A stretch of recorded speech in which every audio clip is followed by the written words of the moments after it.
I'm Caitlin Smith. I'm Julia Clement. And we studied the city of Azusa, which is just a little bit down the road. So some of the demographics of Azusa are that it's about 9 square miles, and the population in Azusa is about 46,361 people. Within that, the ethnic and racial configuration is that it's predominantly Hispanic, as you can see by the numbers, 67.6%. And then the white population comes in at 38.3%, with Black, Asian, Pacific Islander, and American Indian being less than 1% of the population. So the unemployment rate is 3.9%, which is just a little bit lower than the national average. That actually recently changed within the last 5 years because of the development of the Gold Line and a lot of stores coming into Azusa, which we're excited to see the change of the unemployment rate in the next few years as it develops even more. But the median income is still pretty low for average. So if you're under 25, your typical median income is $52,050. And 25 to 44 is $55,412. 45 to 64 is $67,035. And over 65 is $49,279. Awesome. So what have we learned here? Just a brief summary on what I've learned the most about Azusa is this city loves to have opportunity to help each other and to care for each other. Yet there's often not a lot of commitment because of how overworked and stressed the people are. When we did interviews, people said the number one reason that they weren't involved is they just didn't have enough time because of the amount they were working or because of the other things that they had going on, whether they were in school or during other activities outside of the city.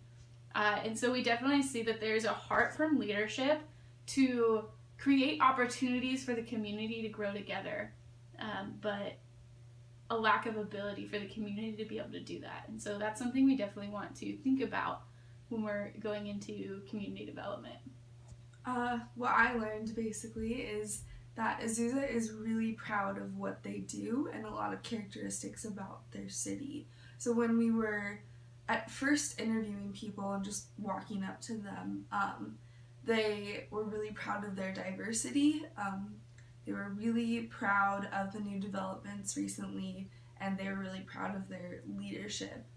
Most, though, we did find in the interviews, did not know the mayor's name, didn't know when the city council meetings were, but they were interested, at least, in improving their city and were willing to fill out the forms for us. Mm-hmm.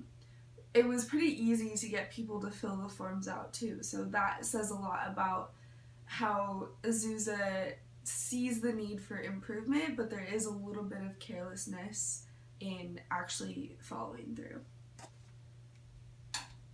So in doing a SWOT analysis of Azusa, we recognized the top 3 strengths of this community are diversity, community opportunities, and the city leadership. So in each of our surveys or interviews that we had with people, they all said that diversity was huge for them, that they loved that they could go out and talk to someone that's from a different culture or from a different background from them. And actually, in an interview with a pastor from Foothill Community Church, he attributes a lot of that diversity to immigration from South America. And so that's really interesting and something that I found really noteworthy. In addition, the community opportunities that present themselves, there's so many clubs and organizations that one can join. For instance, you could join the Rotary Club. You could get involved with the neighborhood homework house. There's the Lions Club, different organizations that have been established for years that Azusa creates opportunity for.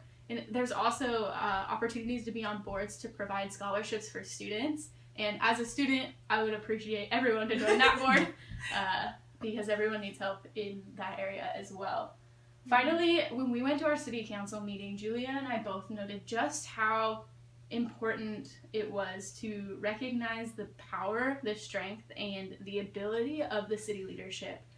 We had the opportunity to interview a city council member And Julia's just going to talk a little bit about that.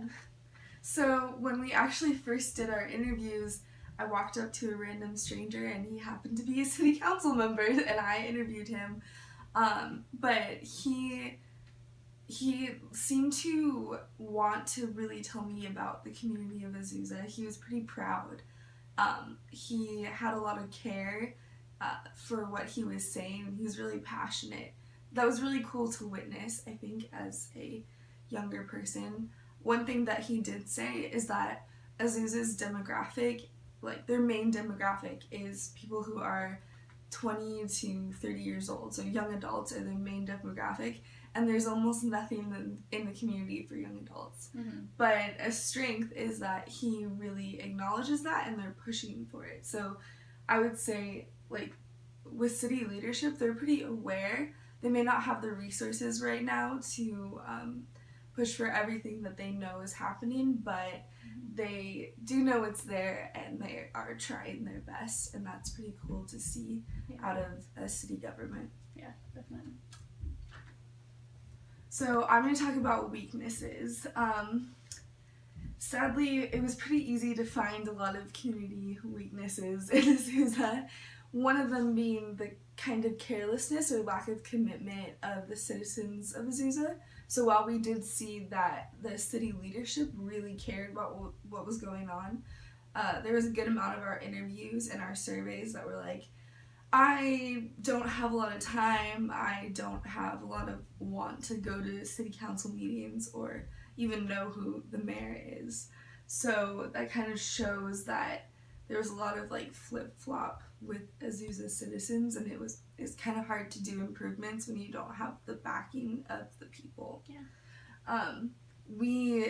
When doing our initial research, we found that Azusa is mostly unchurched and very, very little like people go to church. Mm-hmm. So there are sadly a lot of churches in the community. They just don't have very good outreach programs necessarily. The one that we interviewed actually happened to be probably the best one, in my opinion, in the community as far as outreach and trying to bring people in. But that seems like a rare occurrence. Yeah, and when we interviewed him, something really interesting to note, I asked him because our statistics showed that there was over 50% of Azusa that's unchurched. And he was not surprised by that number. He was fully aware of it, and he attributed it to the immigration from South America, and that a lot of times when those people are coming, they're bringing their cultural background with them, and that background is either Catholic or have no affiliation with religion. And because those are first-year immigrants, those ties are very strong, and it's very central to their core beliefs. And so he's not surprised by those numbers, but he does as well want to change that in the future. Yeah. Another huge weakness that we found, probably one of the biggest ones, is Azusa's lack of resources. So while like city leadership has a lot of care, there's not a lot of knowledge or like availability on how to access what the city offers.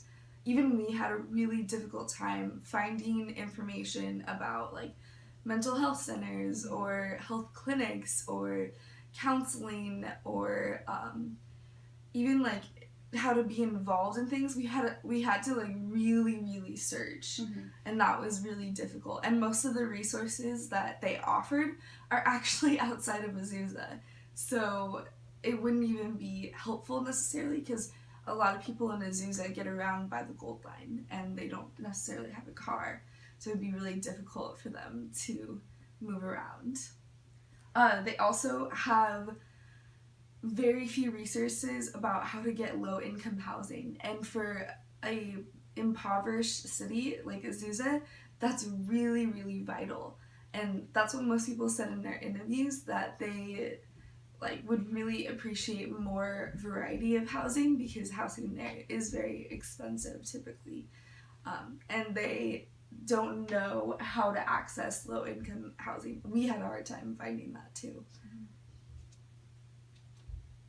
So a couple opportunities that we see in Azusa that are already there that we could expand on and use as community developers are the church.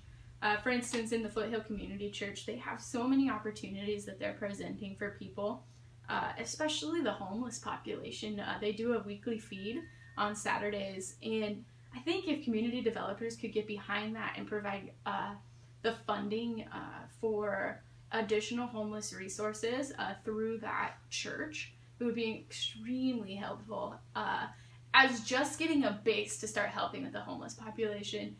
That's not the long-term fix towards that, but to have the church involved in that because they already have their foot in the door with that community would be so incredible.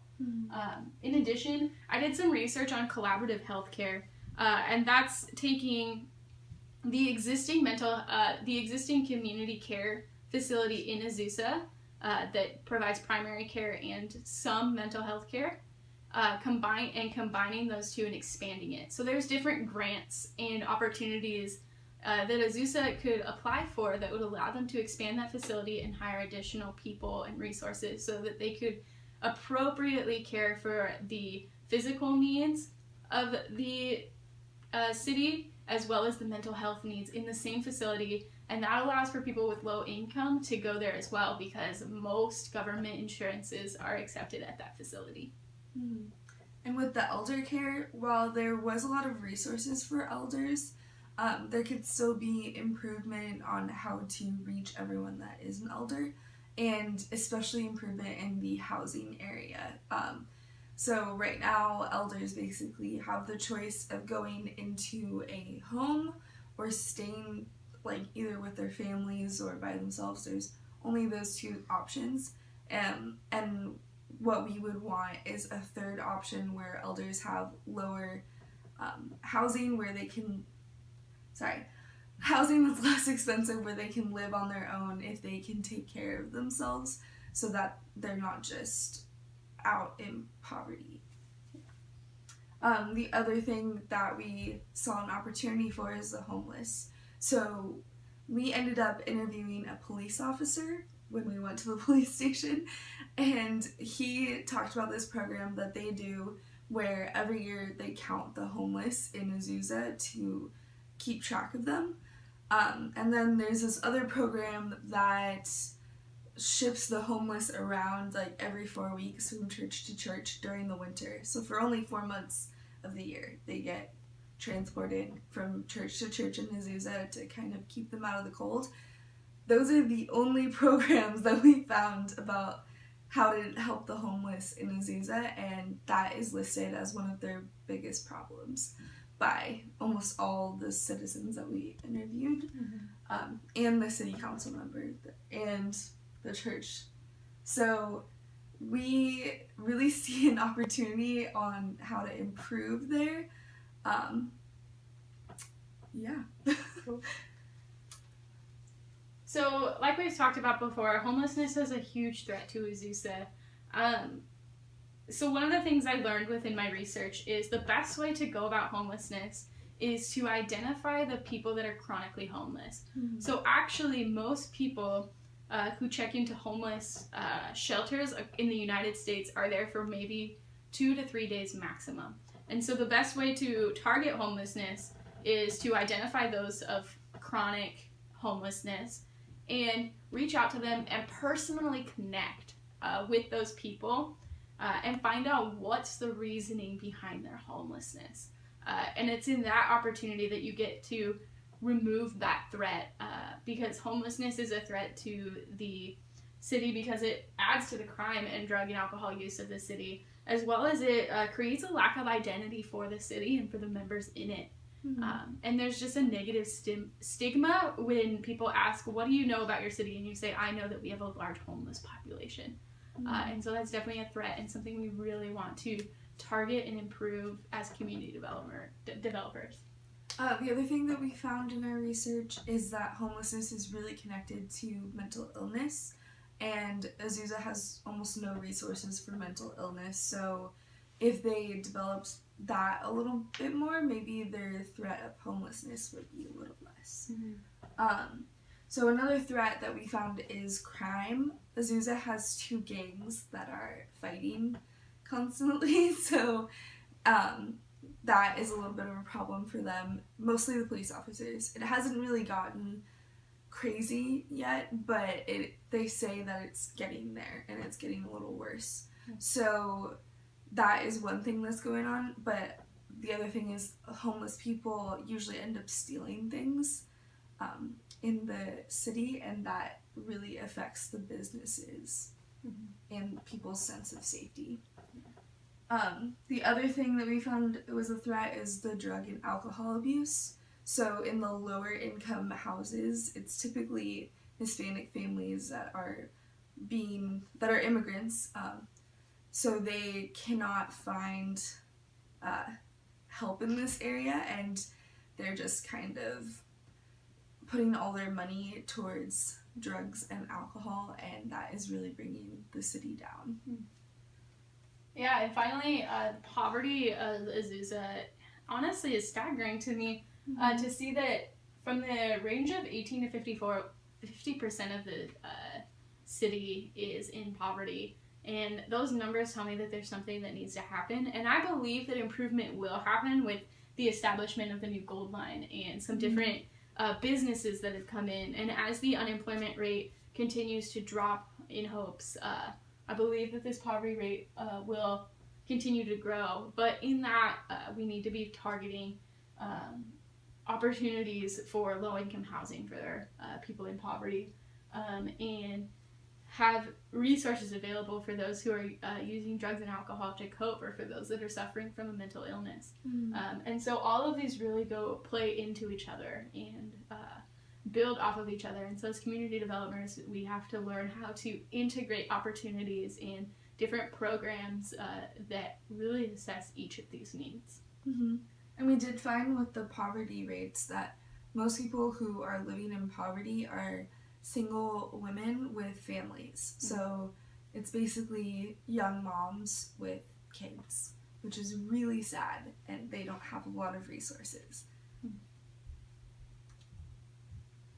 So the felt needs of Azusa are what the people acknowledged that we interviewed, and they said basically what we have already said, and we kind of expanded on. But homelessness, low-income housing, mental health, and crime rates. So these problems are getting big enough for the citizens of Azusa to really feel it.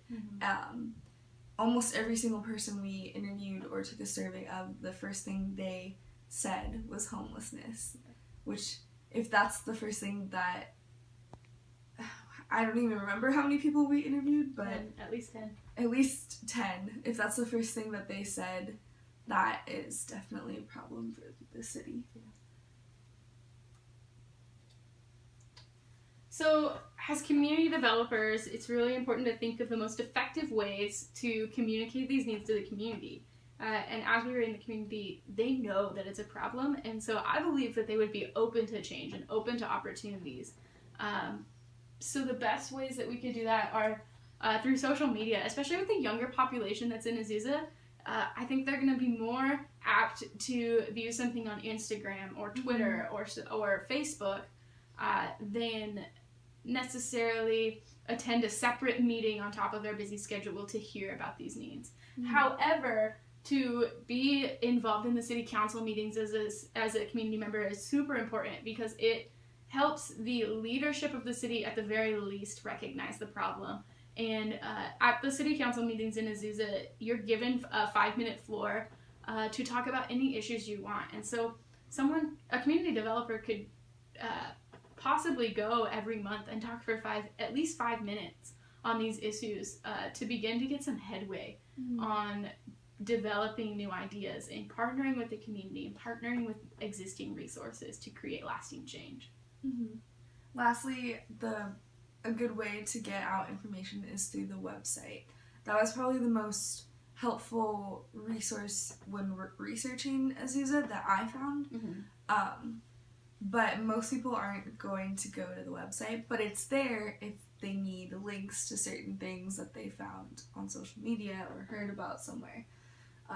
But that would be the best way to connect the information to the actual, the how-to, this is how you could reach that. Awesome. Thank you so much.